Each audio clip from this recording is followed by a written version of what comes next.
Miles de patos entran en un arrozal en plena temporada de crecimiento, sin vallas, sin supervisión humana constante. Solo patos, arroz, y lo que a primera vista parece un caos total. Si nunca has visto esa imagen, detente un momento a visualizarla. Los arrozales son ecosistemas frágiles. Los tallos jóvenes del arroz se doblegan con el viento. El nivel del agua tiene que mantenerse en un rango muy específico.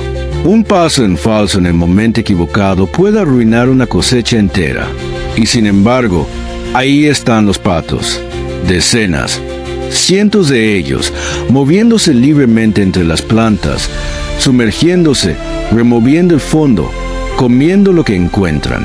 El primer instinto de cualquier persona razonable es preocupación. El segundo, pasada la preocupación, es curiosidad. ¿Qué sabe el agricultor que tú no sabes? ¿Qué está viendo que tú no ves? Porque está clarísimo que no está mirando un desastre. Está mirando algo que funciona. Este video existe para responder esa pregunta, para explicar qué está ocurriendo debajo de la superficie del agua. Porque una práctica que lleva 600 años funcionando está siendo adoptada ahora como respuesta a una crisis agrícola moderna. Y para hablar del segundo sistema que sigue la misma lógica pero en el extremo opuesto del espectro, no en arrozales fértiles sino en el desierto más hostil, donde conejos rex están haciendo por la tierra seca exactamente lo que los patos hacen por el agua. Son dos historias, un solo principio. Y ese principio tiene más que decirle a la agricultura global del siglo XXI de lo que la mayoría de los ministerios de agricultura del mundo están dispuestos a admitir. Pero antes de continuar, necesito pedirte que hagas algo. Y quiero explicarte por qué tiene sentido que lo hagas antes de que lleguemos al corazón de esta historia. Los temas que cubrimos en este canal no son fáciles de producir. Investigar los datos de los sistemas de cultivo arroz-pato en China y Japón, documentar el trabajo de reforestación del desierto de Kubuki con conejos rex, verificar las cifras de reducción de metano, de ingresos por hogar, de toneladas de humus generadas por hectárea. Todo eso toma tiempo, toma fuentes, toma la clase de trabajo que no se puede hacer deprisa. Lo hacemos porque creemos que estas historias importan. Que entender cómo funciona la naturaleza cuando se le permite funcionar es una de las conversaciones más relevantes que podemos tener sobre el futuro de la alimentación global. Y la única forma de seguir haciéndolo es que las personas que valoran este trabajo se queden. Que le digan al algoritmo que esto merece ser visto. Hierba, suscríbete ahora y activa la campanilla. Dale like si crees que este tipo de contenido debería llegar a más personas. No es una fórmula.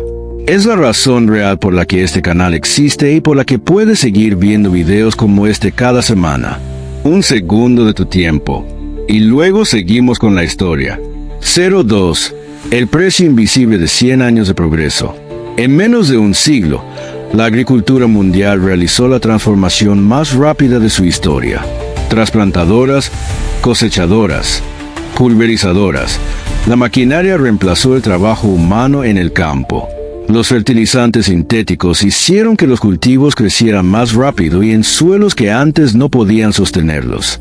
Los pesticidas permitieron controlar plagas y enfermedades a una escala nunca vista.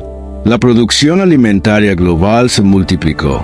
Millones de personas dejaron de pasar hambre. Esa es la versión positiva de la historia.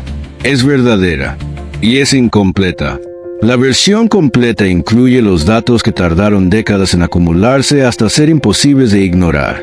La agricultura es responsable de entre el 20 y el 25% de las emisiones totales de gases de efecto invernadero a nivel global. La mayor parte de esas emisiones proviene de los fertilizantes químicos y del deterioro progresivo de los suelos agrícolas.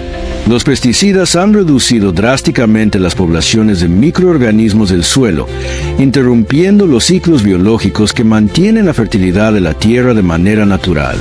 El resultado es una espiral de dependencia. Suelos que producen menos, que necesitan más químicos, que deterioran más los suelos. 40% de la tierra agrícola mundial está perdiendo su capacidad de regenerarse. 40%. Eso no es un problema marginal, ni un fenómeno localizado. Es casi la mitad del suelo con el que la humanidad alimenta a 8.000 millones de personas. Y el problema se vuelve aún más serio cuando se añade este dato. Más de la mitad de la población mundial depende del arroz como alimento básico. Los arrozales no son solo un sistema de cultivo, son la base de la seguridad alimentaria global. Cuando ese ecosistema se debilita, el riesgo no se queda dentro de los campos individuales. Se propaga a través de todo el sistema que alimenta a miles de millones de personas. China lo entendió más temprano que la mayoría, porque China tiene más que perder. Con 1.400 millones de personas que alimentar, con 4 millones de toneladas de pesticidas aplicados cada año durante décadas, con más del 40% de su tierra agrícola en proceso de degradación severa, la pregunta de cómo reparar el suelo sin detener la producción se convirtió en una urgencia de Estado. La respuesta que encontraron no estaba en un laboratorio de biotecnología. Estaba en los registros históricos de cómo los campesinos chinos cultivaron arroz durante 600 años antes de que existiera un solo gramo de fertilizante sintético. El estado de la agricultura global. Datos clave. Emisiones de GI atribuibles a la agricultura. 20 a 25% del total global. Tierra agrícola con degradación severa. Más de 40% a nivel mundial. Pesticidas usados en China anualmente. 4 millones de toneladas. Porcentaje de la población mundial que depende del arroz, más del 50%. Consecuencia de la degradación del suelo, necesidad creciente de más insumos para mantener el mismo rendimiento. 600 años de solución.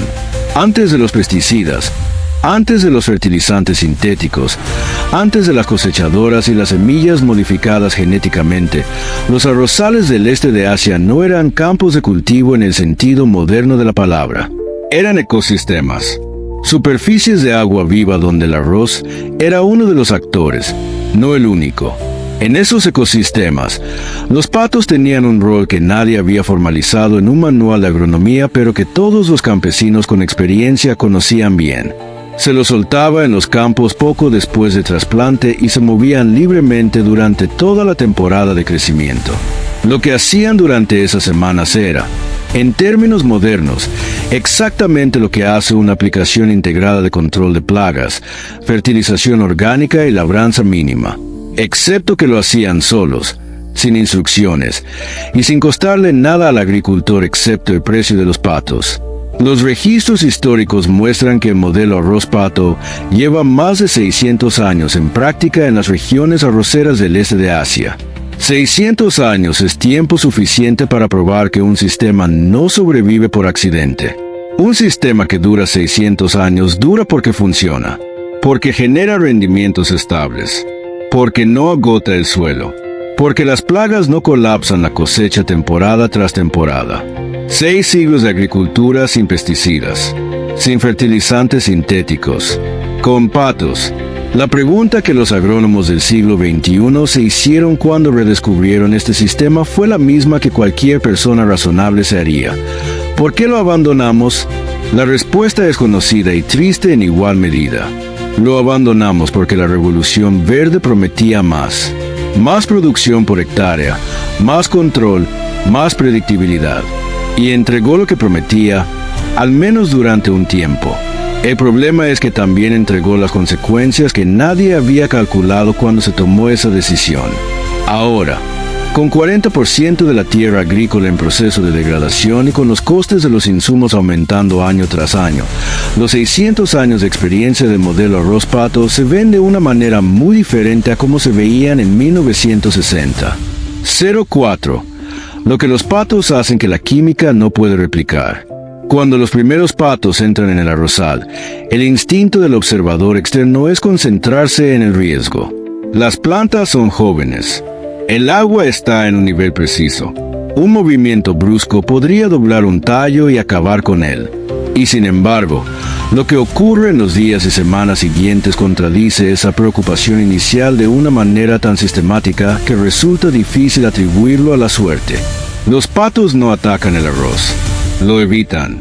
Su instinto los dirige hacia lo que se mueve en el agua y lo que crece más rápido que el arroz, que son exactamente las dos categorías de organismos que el agricultor convencional combate con pesticidas.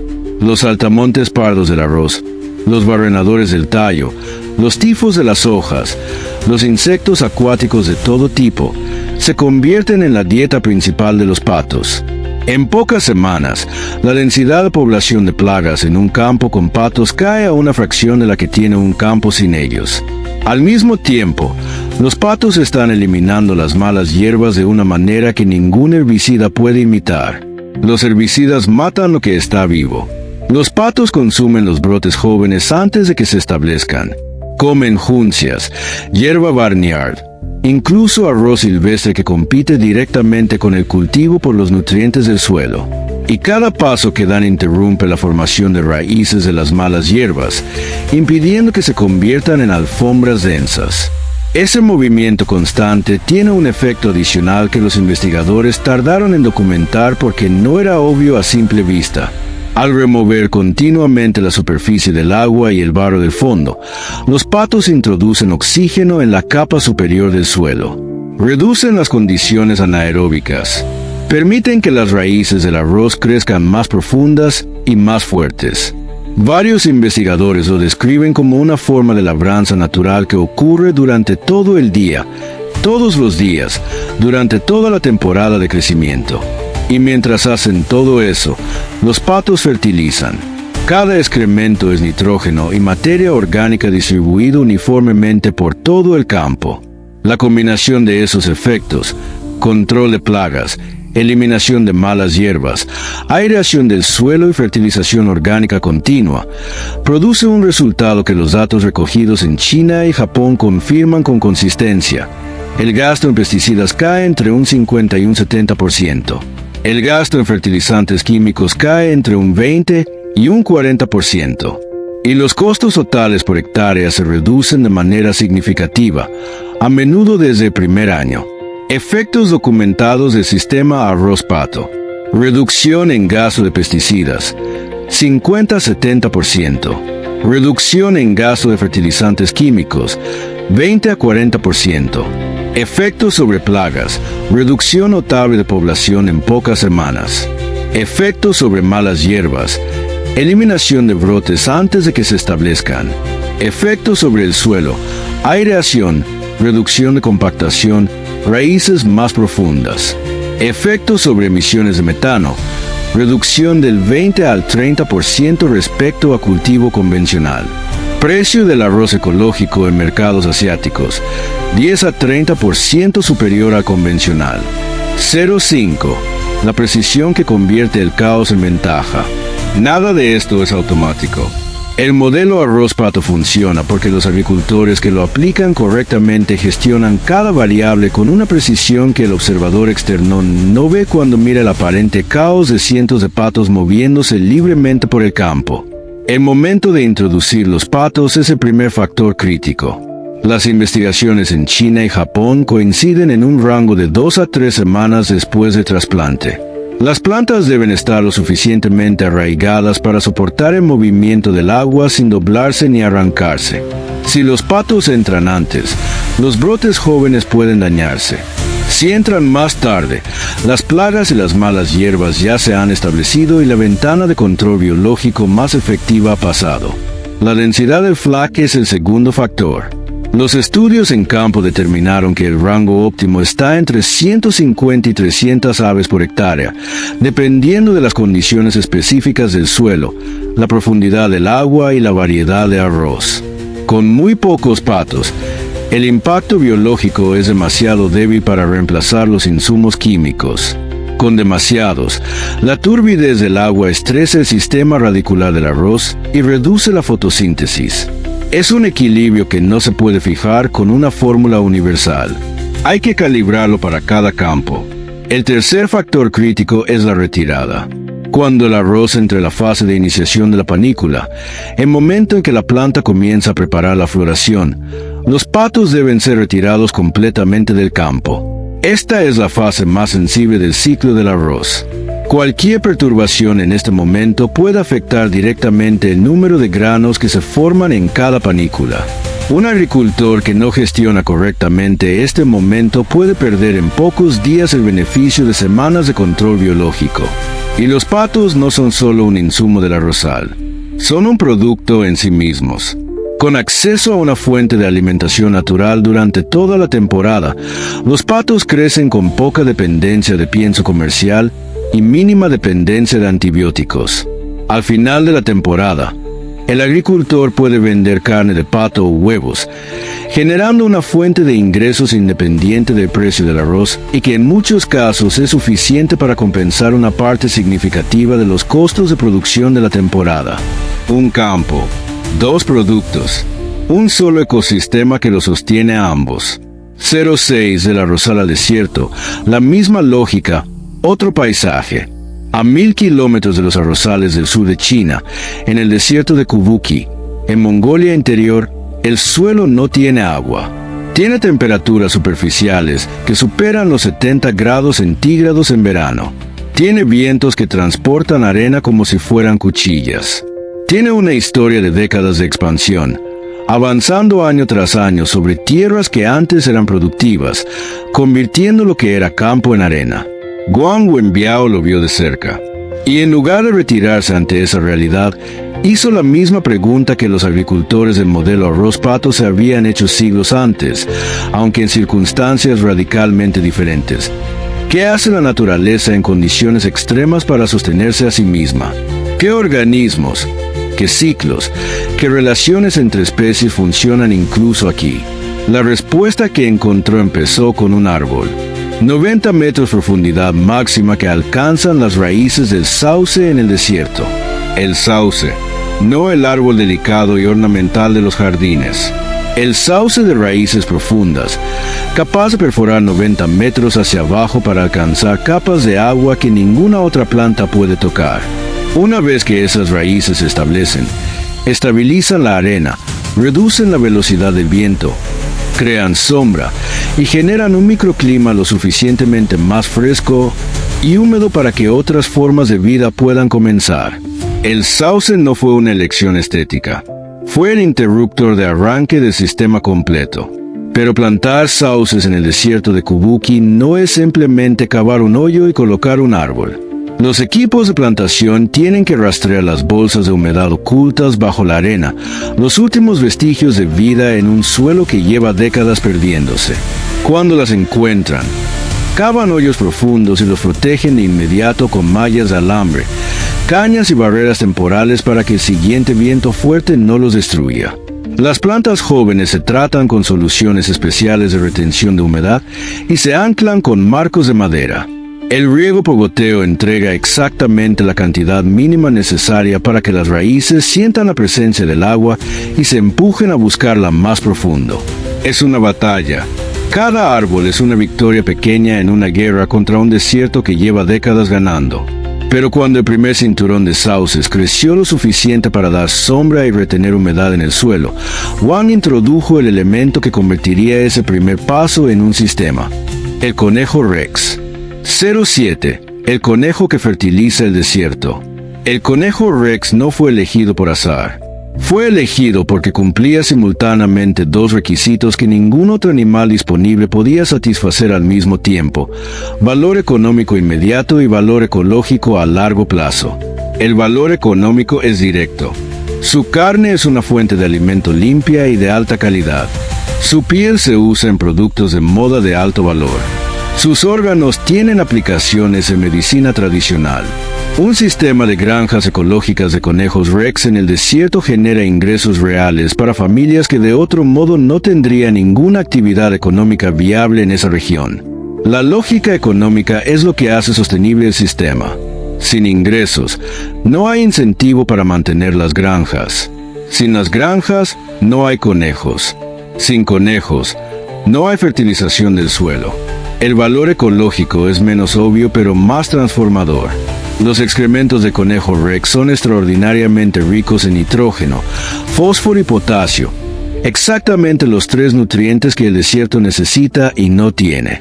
Cuando se liberan al ambiente, no solo fertilizan la tierra, Ayudan a que la arena suelta se una en una capa húmeda y rica en materia orgánica, una capa de humus. Y el humus retiene humedad. Y la humedad atrae vida. Y la vida produce más humus. Hay un detalle biológico del conejo Rex que potencia ese proceso de una manera que no podría haberse diseñado mejor. Los conejos no pueden digerir las semillas de las plantas. Cuando comen pasto, las semillas pasan intactas por su sistema digestivo y terminan en sus excrementos. Cada excremento es, literalmente, una semilla envuelta en fertilizante natural, lista para germinar incluso en las condiciones más duras del desierto. Los conejos siembran sin saberlo.